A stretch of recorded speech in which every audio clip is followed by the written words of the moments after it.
Hello everyone, my self Rohit. So guys, जैसा कि आप जानते हैं हम लोग क्लास 11th मैथमेटिक्स का फर्स्ट चैप्टर पढ़ रहे हैं।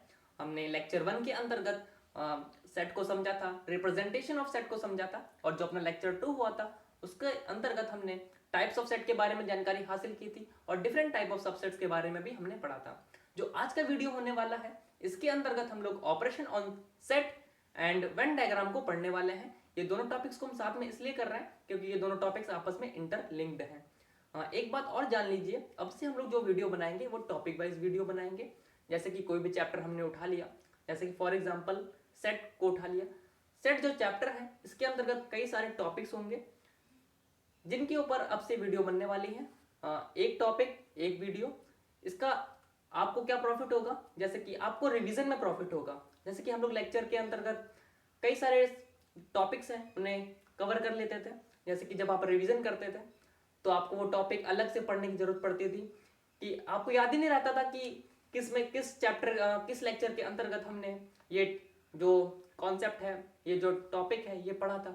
तो आपको रिवीजन करने में क्या होता था, कठिनाइयां होती थी। अब हम लोग क्या कर रहे हैं कि टॉपिक वाइज वीडियोस बनाएंगे जिससे आपको रिवीजन करने में कोई दिक्कत ना हो और आपका पूरा का पूरा चैप्टर कंप्लीट हो जाए। और टॉपिक वाइज वीडियोस में एक और फायदा होगा कि एक टॉपिक को हम पूरी डिटेल में कंप्लीट कर रहे होंगे। सो गाइस, ज्यादा देर ना करते हुए हम लोग आज का डिस्कशन स्टार्ट करते हैं। तो आज हम लोग क्या पढ़ने वाले हैं, operation on set plus Venn diagram. चलिए दोस्तों, सबसे पहले आपको ऑपरेशन ऑन सेट यानी कि समुच्चय की संक्रियाएं तथा वेन डायग्राम के बारे में थोड़ा सा बताते हैं। तो वेन डायग्राम क्या है, दो समुच्चय हैं। दो समुच्चय यानी कि सेट के बीच में जो रिलेशन होता है उसे एक्सप्रेस करने के लिए, उसे रिप्रेजेंट करने के लिए हम लोग वेन डायग्राम का इस्तेमाल करते हैं। ठीक है, जैसे कि हम लोग क्या करते हैं, कुछ कुछ भी बनाए यहाँ पे उसे पॉइंट आउट करने के लिए एरो का इस्तेमाल करते हैं। उसी प्रकार से दो सेट के बीच में जो रिलेशन होता है उसे हम लोग किससे रिप्रेजेंट करते हैं, वेन डायग्राम की सहायता से रिप्रेजेंट करते हैं। और जो अपना ऑपरेशन ऑन सेट होता है वो क्या होता है, जिस प्रकार से यार अपने मैथमेटिक्स में जैसे कि जो नंबर्स होते हैं उनका एडिशन होता है, मल्टीप्लिकेशन होता है, डिवीजन होता है, उसी प्रकार से जो सेट थ्योरी है जो कि एक मैथमेटिक्स की अलग ही ब्रांच है, उसके अंदर भी कुछ ऑपरेशंस होते हैं। जिस प्रकार अपने नंबर्स में भी ऑपरेशन होते हैं उस प्रकार से हमारे सेट थ्योरी के अंदर भी ऑपरेशंस होते हैं। ठीक है, तो इन्हें हम लोग पढ़ रहे होंगे। ये कई प्रकार के होते हैं, जैसे इंटरसेक्शन हो गया, यूनियन हो गया। ठीक है, तो एक एक करके हम लोग स्टार्ट करते हैं पढ़ना। सो गाइस, आप लोग हेडिंग लगाइए, ऑपरेशन ऑन सेट यानी कि समुच्चय की संक्रियाएं। लगा ली होगी। तो उसके अंतर्गत हम लोग फर्स्ट क्या पढ़ने वाले हैं, फर्स्ट जो अपना ऑपरेशन है, जो संक्रिया है, वो क्या है, यूनियन ऑफ सेट, जिसे हिंदी में हम बोलते हैं समुच्चय का संघ या सम्मिलन। तो समुच्चय का जो संघ होता है वो क्या होता है, आपके पास मान लीजिए दो सेट है, एक सेट ए है और एक सेट बी है। इनका यूनियन आप निकालेंगे, यूनियन मतलब संघ निकालेंगे, तो आप इसे पढ़ेंगे ए यूनियन बी। ठीक है, जो ए यूनियन बी आएगा उसका जो रिजल्ट आएगा जब आप ऑपरेशन लगा देंगे वो भी एक सेट ही आएगा। क्योंकि जैसे कि हम लोग नंबर्स होते हैं, नंबर्स का मल्टीप्लिकेशन करते हैं, एडिशन करते हैं, डिवीजन करते हैं। तो एक एग्जांपल ले लेते हैं हम लोग एडिशन का। 3+2 कितना आता है, 5 आता है। तो 3 क्या है, नंबर है, 2 क्या है, नंबर है, उसका आउटपुट 5 क्या है, एक नंबर है। उसी प्रकार से सेट ए और सेट बी में जो ऑपरेशन लगाएंगे, जो फिर बाद में हमारा जो आउटपुट आएगा, जो रिजल्ट आएगा, वो भी क्या होगा, एक सेट होगा। इस बात का ध्यान रखिएगा। जो अपना यूनियन ऑफ सेट है इसे एक एग्जांपल के जरिए समझते हैं। आपने डेफिनेशन तो देख लिया, तो एग्जांपल,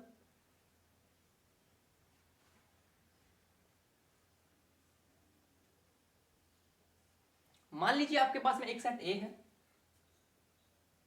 सेट ए है, उसके अंदर कुछ एलिमेंट है, जैसे कि उसके अंदर एलिमेंट है 1 2 3 4, और एक सेट बी है।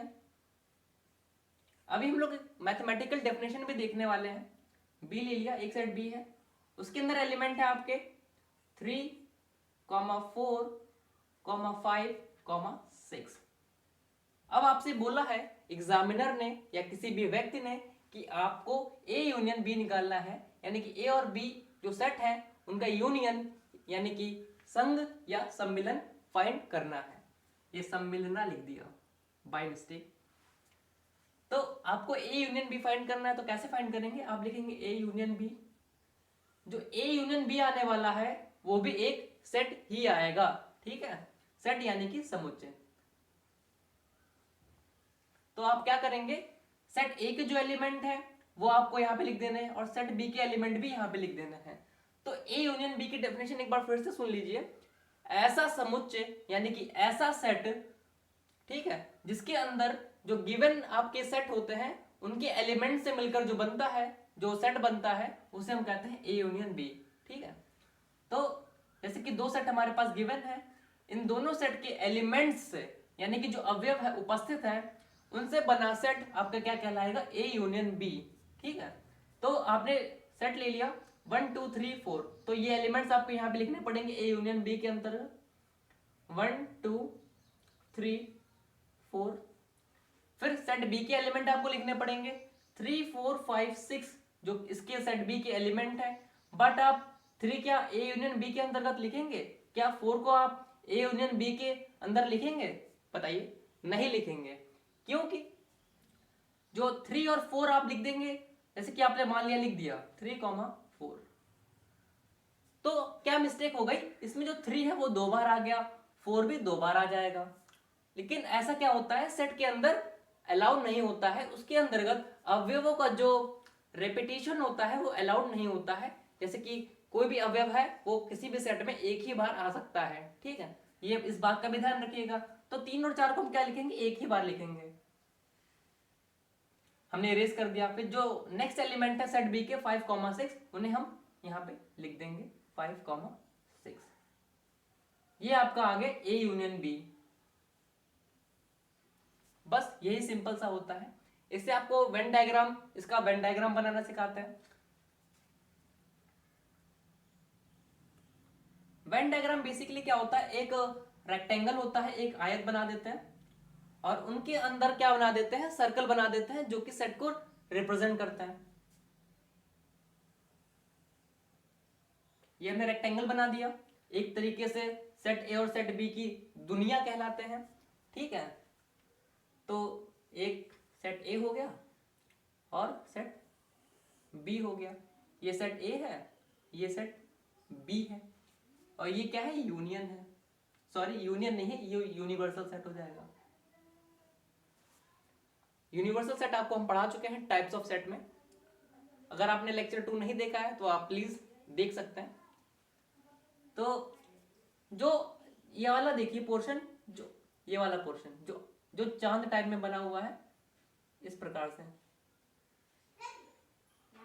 जो ये वाला जो पोर्शन है ये क्या है? सेट ए और सेट बी का क्या है? कॉमन पोर्शन है, ठीक है। तो सेट ए और सेट बी के अंदर कॉमन क्या आ रहा है? कॉमन कोई एलिमेंट है? 3 कॉमन है, 4 कॉमन है। तो ये 3 और 4 क्या आ जाएगा? कॉमन रीजन में आ जाएगा और बाकी एलिमेंट अपने अपने सेट के अंतर्गत आ जाएंगे। तो सेट ए में कौन कौन से एलिमेंट है? 1, 2, 3, 4। 3, 4 दोनों के अंतर्गत आ चुका है, तो सेट ए में क्या बचेगा? 1, 2 बचेगा।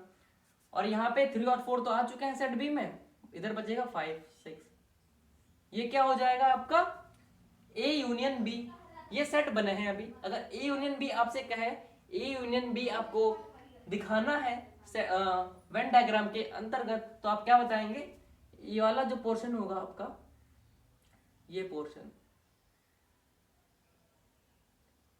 आपका हो जाएगा ए यूनियन बी। यानी कि ए यूनियन बी एक ऐसा सेट होता है जिसके अंदर सेट ए और सेट बी के जितने भी एलिमेंट होते हैं वो सारे उपस्थित होते हैं। ये एक तरीके से डेफिनेशन हो गई ए यूनियन बी यानी कि समुच्चय के संघ की, ठीक है। तो ये हो गया अपना वेन डायग्राम और इसकी कुछ प्रॉपर्टीज भी हैं, उन्हें भी हम लोग एक एक करके पढ़ते हैं। तो आप लिख लीजिए, if x belongs to A union B, यदि x क्या है? एक एलिमेंट है जो कि आप A यूनियन B में प्रेजेंट है। तो इसका मतलब क्या हुआ? अगर A यूनियन B में प्रेजेंट है तो इसका मतलब क्या हुआ? या तो वो A में प्रेजेंट हो सकता है या तो वो B में प्रेजेंट हो सकता है। इसका मतलब यही तो हुआ। तो इसका मतलब क्या हुआ? x बिलोंग्स टू ए और x बिलोंग्स टू बी। इसका सिंपल सा यही मतलब हुआ। तो आप ये प्रॉपर्टी का ध्यान रखिएगा। ऑब्वियस सी बात है यार, अगर ए यूनियन बी में वो एलिमेंट आ रहा है तो जाहिर सी बात है वो सेट ए में हो सकता है या बी में हो सकता है या दोनों में हो सकता है। जो और का मतलब भी यही होता है, या तो वो सेट ए में प्रेजेंट है या बी में प्रेजेंट है या दोनों में प्रेजेंट है। ये मतलब होता है मैथमेटिक्स में और का। एक और प्रॉपर्टी है, जो ए यूनियन बी होता है, जो ए होता है और ए यूनियन बी, ए और ए यूनियन बी में क्या रिलेशन होता है? ए क्या होता है? सबसेट होता है। A is a subset of A union B and B क्या होता है? बी भी क्या होता है? एक तरीके से सबसेट होता है ए यूनियन बी का। इसे आप कैसे समझ सकते हैं? जैसे कि सबसेट क्या होता है, उपसमुच्चय क्या होता है, तो हम क्या कह रहे हैं कि ए क्या है? ए यूनियन बी का उपसमुच्चय है। तो उपसमुच्चय होने के लिए क्या होना पड़ता है कि ए के सारे एलिमेंट बी में उपस्थित होने चाहिए, तब आप ए को क्या बोलेंगे? ए इज अ सबसेट, यानी कि उपसमुच्चय होगा ए यूनियन बी का। क्या सेट ए के सारे एलिमेंट ए यूनियन बी में प्रेजेंट है? तो प्रेजेंट है, 1 2 3 4 आपके ए यूनियन बी में 1 2 3 4 प्रेजेंट है। क्या सेट बी के सारे एलिमेंट ए यूनियन बी में प्रेजेंट है? तो आप देख लीजिए 3 4 5 6 3 4 5 6 प्रेजेंट है। देख लीजिए 3 4 5 6 सेट बी के एलिमेंट प्रेजेंट है और सेट ए के भी प्रेजेंट है 1 2 3 4 1 2 3 4 प्रेजेंट है ना। तो प्रेजेंट है तो हमारा क्या हुआ? एक ए और बी क्या हुए? सबसेट हुए ए यूनियन बी के। ये भी प्रॉपर्टी हो गई। एक तीसरी प्रॉपर्टी है, if A is a subset of B, if A is a subset of B, so A union B is equal to B। इसे अभी हम एक्सप्लेन करेंगे विद एन एग्जांपल, तो आप पहले लिख लीजिए। इसका उल्टा क्या हुआ? अगर B सबसेट हुआ, B is a subset of B, sorry B is a subset of A, so A union B आपका क्या आ जाएगा? A। ये प्रॉपर्टी हो गई आपकी। तो इसे भी आप समझ सकते हैं, ओरली समझ सकते हैं बिना एग्जांपल के। A is a subset of B, A is a subset of B। यदि, चलिए एग्जांपल के जरिए समझा देते हैं, इजी हो जाएगा। अगर आपने नोट नहीं किया तो नोट कर लीजिए, इससे अगर आपको कुछ नोट करना है, हम इसे इरेज कर रहे हैं एग्जांपल वाला पोर्शन।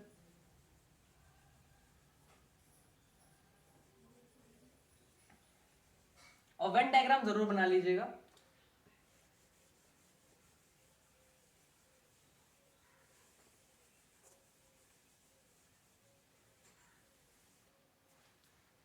जो थर्ड प्रॉपर्टी है, इसे प्रूफ करने के लिए हम लोग एक एग्जांपल ले रहे हैं। तो एक सेट ए ले लीजिए जो कि सबसेट होना चाहिए दूसरे सेट का, 1 2 3 सेट ए के एलिमेंट है, और एक सेट आपने ले लिया बी। सेट बी में कुछ एलिमेंट उपस्थित है 1 2 3 4 5, ये एलिमेंट आपके सेट बी में प्रेजेंट है। क्या सेट ए के सारे एलिमेंट सेट बी में प्रेजेंट है? तो देखिए 1 2 3 सेट ए के एलिमेंट है तो बी में प्रेजेंट है 1 2 3, हाँ प्रेजेंट है। तो इसका मतलब क्या हुआ? तो इससे हमारा निष्कर्ष निकला कि A is a subset of B. A is a subset of B, first condition apply हो गई। तो अब देखिए ए यूनियन बी फाइंड करके देखिए। सो ए यूनियन बी फाइंड करिए। ए यूनियन बी में क्या होता है? सेट ए के भी एलिमेंट आ जाते हैं और सेट बी के भी एलिमेंट आ जाते हैं। तो आपको लिख देना है एलिमेंट 1 2 3 सेट ए के एलिमेंट हो गए। 1 और 2 को दोबारा नहीं लिख सकते क्योंकि एक बार आ चुके हैं, क्योंकि सेट के अंदर एलिमेंट्स का रेपिटेशन क्या होता है? नॉट अलाउड होता है। तो बाकी के एलिमेंट आप लिख देंगे 4 5। तो ध्यान से देखिए ए यूनियन बी में क्या आ गया? सेट बी ही तो आ गया। सेट बी के एलिमेंट क्या है? 1 2 3 4 5। तो 1 2 3 4 5 सेम एलिमेंट है, तो ए यूनियन बी आपका क्या आ जाएगा, सेट, ये सेट बी ही लिखा हुआ, तो आप इसे लिख सकते हैं A union B is equal to B. इस एग्जाम्पल को आप नोट भी कर लीजिएगा ताकि आप खुद भी प्रूव कर सकते हैं। अगर A is a subset of B तो ये होता है, और इसी प्रकार से आप इसे भी प्रूव कर सकते हैं। दूसरी वाली जो प्रॉपर्टी है इसे भी आप बिल्कुल सिमिलरली प्रूव हो जाएंगी। अगर ऐसा होता है तो उल्टा भी तो ऐसा होगा, B is a subset of A तो A यूनियन B आपका क्या आ जाएगा, A आ जाएगा। तो इसलिए इसे बता देते हैं। दूसरी प्रॉपर्टी क्या है, एक B ले लिया, B is a subset of A, एक सेट ले लिया B,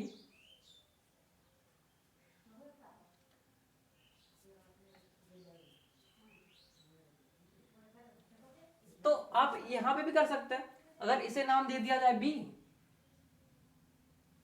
अगर इसे नाम B दे दिया जाए और इसे नाम A दे दिया जाए तो हो तो जाएगा ना। तो B is a subset of A, अगर B is a subset of A तो आप इसे आप चलिए इसे ऐसे देख लेते हैं, चलिए इसे ऐसे ऐसे रहने देते हैं, हम लोग एग्जांपल ले ही लेते हैं। तो B सेट आपने ले लिया 1 2 3, बिल्कुल सेम ऊपर ऊपर जैसी कहानी कर देनी है। एक सेट दूसरा सेट है आपका 1 2 3 4 5, यहाँ पे क्या है, यहाँ पे आपको नजर आ रहा है ना B क्या है, B is a subset of set A, B is a subset of A, B is a subset of set A। So B union A आप फाइंड करिए, B यूनियन A आप फाइंड करेंगे तो आप क्या पाएंगे, 1 2 3 इसमें भी प्रेजेंट है और सेट B में प्रेजेंट है, तो आपको A union B union A में क्या लिख देना पड़ेगा, एक ही बार लिखना पड़ेगा। 1 2 3 आपने लिख दिया और बाकी के एलिमेंट 4 5 सेट B के एलिमेंट आ जाएंगे, सॉरी सेट B के एलिमेंट नहीं, सेट A के एलिमेंट आ जाएंगे। तो आप देखेंगे कि जो B यूनियन A लिखा हुआ है वो क्या लिखा हुआ है, A ही तो लिखा हुआ है। चलिए दोस्तों, अभी हमने 3 प्रॉपर्टीज पढ़ी। इन 3 प्रॉपर्टीज के अलावा भी कुछ और प्रॉपर्टीज होती हैं, जो कुछ बेसिक प्रॉपर्टीज होती हैं, उन्हें भी हम लोग डिस्कस कर लेते हैं। तो फर्स्ट प्रॉपर्टी क्या होती है, फर्स्ट प्रॉपर्टी आपकी होती है, अगर आपके पास में कोई सेट A है, अगर आप उसी सेट के साथ में यूनियन लेते हैं तो आपका जो आंसर आता है A यूनियन A, वो सेट A ही आता है। ये एक प्रॉपर्टी हो गई, इसे अभी हम लोग प्रूफ कर रहे होंगे, तो इसे आप लिख लीजिए, इसे हम बोलते हैं आइडेम्पोटेंट लॉ। आइडेम्पोटेंट लॉ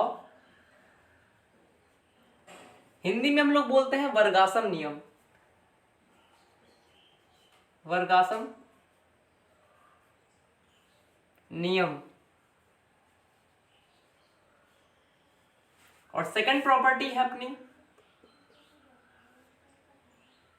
जैसे कि आपने ले लिया A यूनियन B, ये आपका इक्वल होगा B यूनियन A के, B यूनियन A के इक्वल होगा।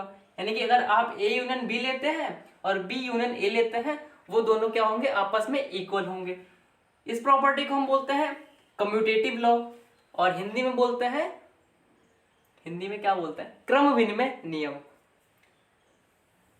ये हो गई आपकी कम्यूटेटिव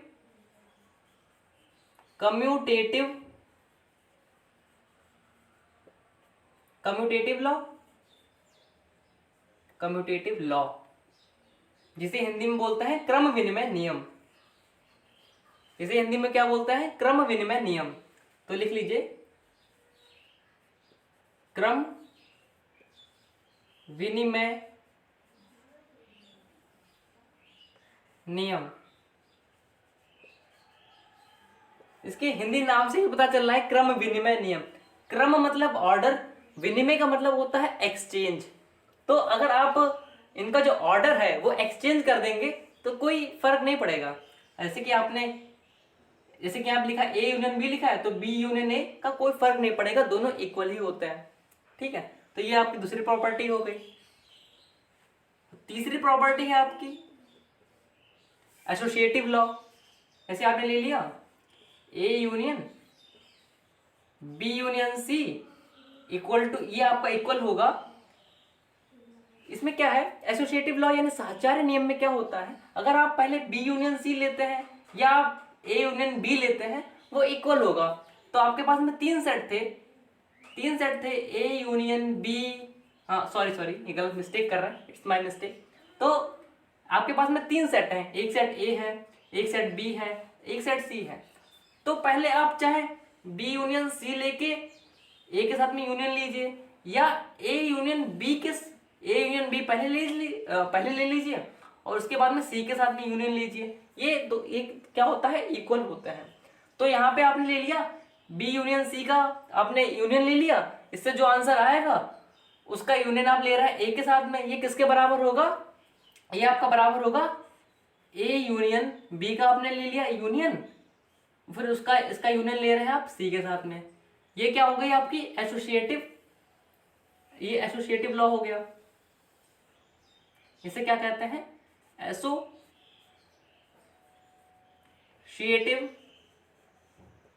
लॉ। हिंदी में बोलते हैं सहचार्य नियम। सहचार्य नियम, इसमें लिखा हुआ है A union B union C, इधर भी सेम लिखा हुआ है। तो इन दोनों का मतलब क्या हुआ कि पहले चाहे आप बी यूनियन सी ले लें फिर उसका यूनियन ले आप ए के साथ में, या तो पहले आप ए यूनियन बी ले लें फिर उसका आप यूनियन ले सी के साथ में, बात एक ही है, ठीक है। तो ये आपका हो गया एसोसिएटिव लॉ। चौथी प्रॉपर्टी है, इसे आप प्रूव भी कर सकते हैं, अपने आप ही तीन सेट ले लीजिएगा और अपने आप प्रूव करिएगा। अगर ना कर पाए तो आप हमसे कांटेक्ट करिएगा, कमेंट करिएगा नीचे, तो हम इसका प्रूफ भी बता देंगे एक एग्जांपल के जरिए। तो चौथी प्रॉपर्टी क्या है, चौथी प्रॉपर्टी है आइडेंटिटी लॉ। तो इसे लिख देते हैं कम्यूटेटिव लॉ, चलिए लिख देते हैं कम्यूटेटिव लॉ, जिसे हिंदी में हम बोलते हैं क्रम विनिमय नियम। क्रम विनिमय नियम, ये कौन सी प्रॉपर्टी हो गई, ये एसोसिएटिव लॉ हो गया अपना,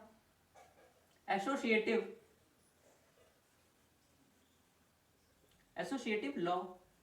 और आइडेंटिटी प्रॉपर्टी क्या होती है, अगर आप एक सेट ए है उसका यूनियन लेते हैं यूनिवर्सल सेट के साथ में, यूनिवर्सल सेट क्या होती है, इनकी दुनिया होती है, इस दुनिया का ये पार्ट होते हैं। अगर इनकी दुनिया का और इनका क्या लेते हैं, ये हम लोग क्या लेते हैं, यूनियन लेते हैं, तो मैं और मेरी दुनिया मिलकर क्या बनेगी, मेरी दुनिया बन जाएगी ना।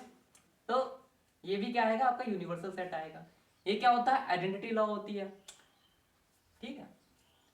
इसे आप ऐसे समझ सकते हैं, जैसे कि एक सेट है, जैसे कि हम लोग वेन डायग्राम में यूनिवर्सल सेट कैसे बनाते हैं, तो यूनिवर्सल सेट क्या होता है, इनके लिए एक दुनिया होती है, और इस यूनिवर्सल सेट इस दुनिया के अंदर एक सेट ए है जो कि प्रेजेंट है।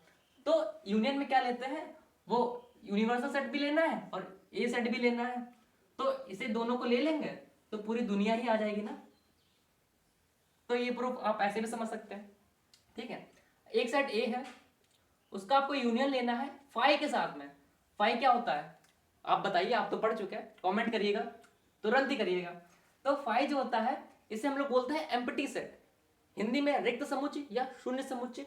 यह एक ऐसा सेट होता है जिसके अंदर जो अवयवों की संख्या होती है, यानी कि जो एलिमेंट्स के नंबर होते हैं, यानी कि नंबर ऑफ एलिमेंट होते हैं आपके 0, उसे हम क्या कहते हैं, एम्प्टी सेट या नल सेट, या हिंदी में शून्य समुच्चय या रिक्त समुच्चय।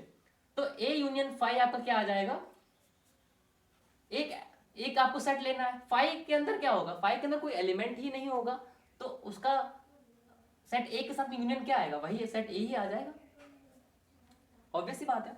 एक सेट ए है, ठीक है, इसके अंदर कुछ एलिमेंट है 1, 2, 3, और एक सेट क्या है फाई है, उसके अंदर फाई के अंदर क्या है, कोई एलिमेंट ही नहीं होता है। 0 तो हमने लिख दिया, 0 तो फिर भी एक एलिमेंट हो जाएगा, 0 हमने गलत लिख दिया था, 0 इसके फाई को मैसे रिप्रेजेंट करते हैं, ऐसा सेट जिसके अंदर कोई एलिमेंट ही नहीं प्रेजेंट हो। तो ए और फाई का यूनियन क्या आ जाएगा, ए यूनियन फाई क्या आ जाएगा, ए यूनियन फाई ए ही तो आ जाएगा। ए देख लीजिए 1, 2, 3, ठीक है। तो ए यूनियन फाई आपका ए आता है। ये दोनों क्या है, आइडेंटिटी लॉ है, लिख लीजिए आइडेंटिटी लॉ। तो ये तो कुछ हुई आपकी बेसिक प्रॉपर्टीज। तो हमने आपसे क्या कहा था, क्या प्रूफ करने के लिए, ये दोनों प्रूफ कर दिए, ए यूनियन ए बहुत ही सिंपल है, आप इसे प्रूव कर सकते हैं खुद ही। हाँ, और आपसे ये भी कहा था ना A union B equal to B union A, आप अभी आप प्रूव करके दिखाते हैं। पहला पहला देख लीजिए, छोटी सी जगह में हो जाएगा। एक सेट है 1,2,3 और 1,2,3 का ही आपको क्या लेना है, यूनियन लेना है। एक दूसरा सेट है वो भी ए ही है 1 2 3, तो इन दोनों की यूनियन क्या आ जाएगा, ए यूनियन ए क्या आ जाएगा, सेट ए ही आ जाएगा 1,2,3। ऐसा क्यों आ जाएगा, पहले आपको सेट ए के एलिमेंट लिखने पड़ेंगे, लिख लिए, और फिर तो आपको सेट बी के सेट जो ए है दूसरा सेट है उसके एलिमेंट लिखने पड़ेंगे।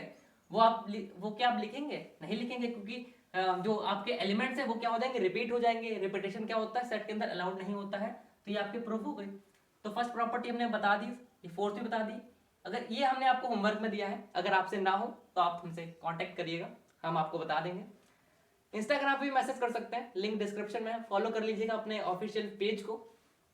तो A union B equal to B union A, इसे भी प्रूफ कर देते हैं। चलिए हाँ से इरेज कर देते हैं।